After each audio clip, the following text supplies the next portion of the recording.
na afya ya akili.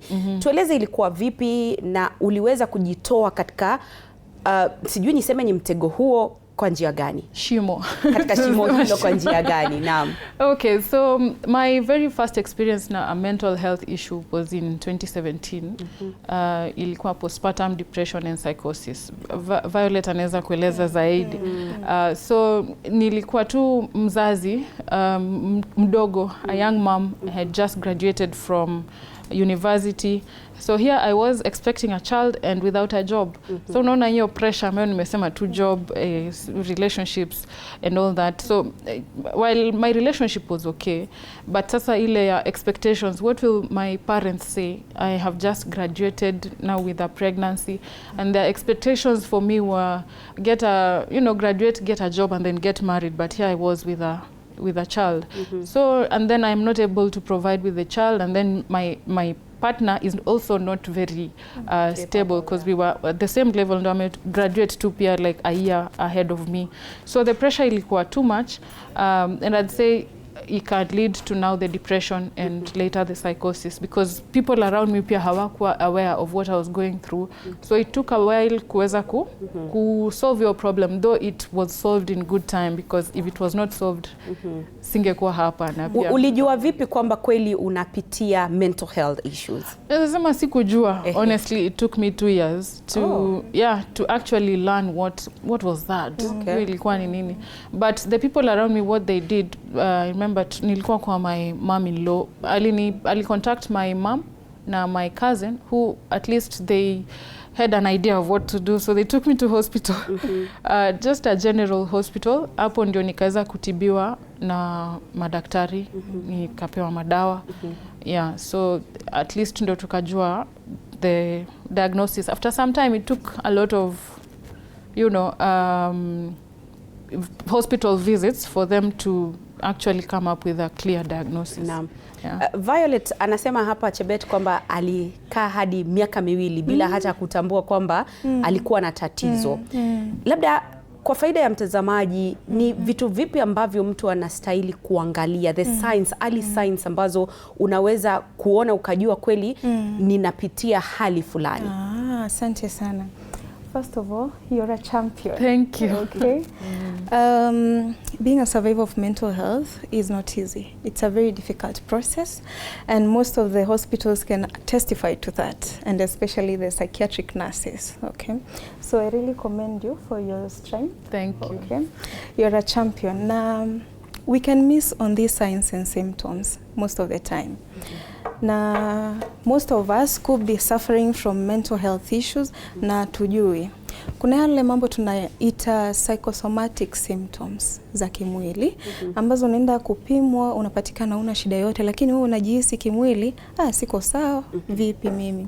Your vitals are okay, lakini kuna mambo 4 huwa naambia mtu uangazie, na hiyo ni your sleeping patterns. Okay. Usingizi, ile hali yako ya kupumzika iko vipi? Alafu kuna your appetite levels. Ukipata labda, let's say for example, ulipatikana katika hali ya kutamausha, kama labda umepoteza mpendwa, okay, ile grief process.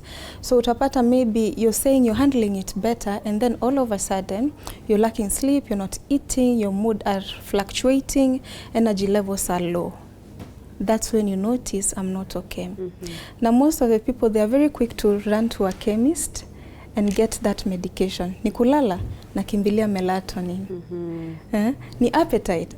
Kuna ile ya kuleta cravings ya chakula, which will now ita reduce ile hali ya sisi kugundua yenyewe you're suffering from a mental issues and you need to seek help. Most of the time, our psychologists won't come pick you from your home. Now I tell people, it doesn't matter. Maybe you're having this stress, maybe you're not.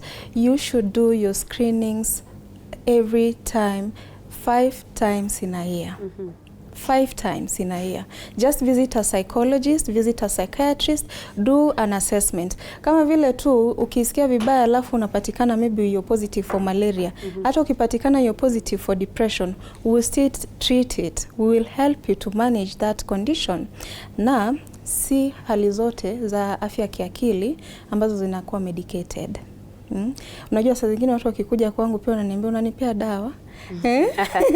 Hivyo si hali zote zinahitaji dawa. Wakati mwingine ni mazungumzo tu. Mazungumzo na mtaalumu.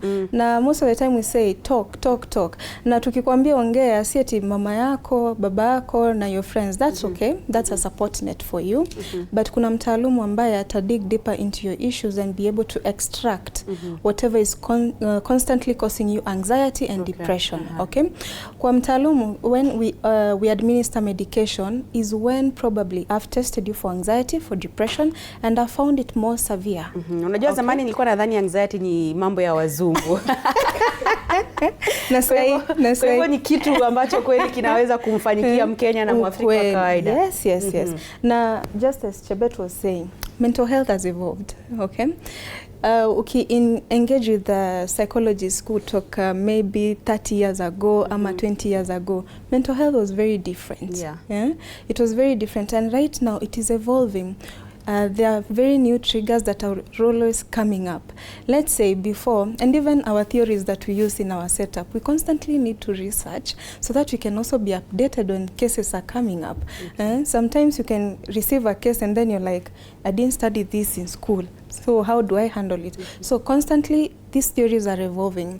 Let's say we've studied family, cultural beliefs, all that is very common. But now there's also media coming up that changes your identity.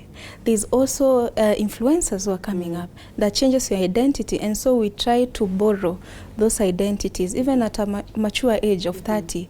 You're wondering why is someone changing their identity? Yes, yet this crisis, we see it mostly in adolescents. And it's very easy to miss on psychosis as well. It's very easy to miss on psychosis, and especially postpartum psychosis.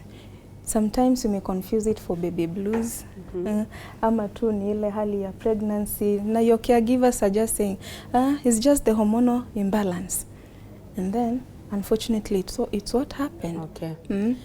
Chebet, wakati ambapo ulikuwa ukipitia postpartum depression, labda kwa sababu umesema kwa miaka miwili hukujua kwa